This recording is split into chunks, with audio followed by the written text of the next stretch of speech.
How to fix Microsoft Store update error on your Windows 11. Hello everyone, and let's get started. If you're getting the message something happened on our end issue, here are some troubleshoot that you can apply. The very first one would be checking your internet connection. Ensure that your internet connection is stable and working properly.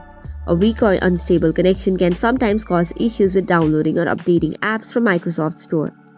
The next one would be restarting your computer. Sometimes a simple restart can resolve the temporary glitches with the Microsoft Store or other systems. Similarly, the third one would be clearing the Microsoft Store cache. So make sure to follow this step. First of all, press in Windows key plus R to open the Run dialog box. Then after, type in WS reset. Similarly, the fourth solution would be go to the troubleshoot settings from the system. In other troubleshooter, tap on Windows Update. Likewise, make sure to check the date and time ranges or settings on your computer. Also, make sure to check for the Windows Update if there is any new updates available.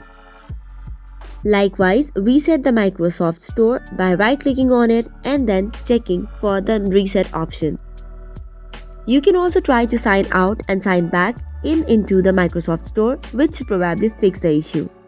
So, this were some of the solutions that you can try on. For more such contents, do not forget to hit the like and subscribe button. Thank you and keep watching.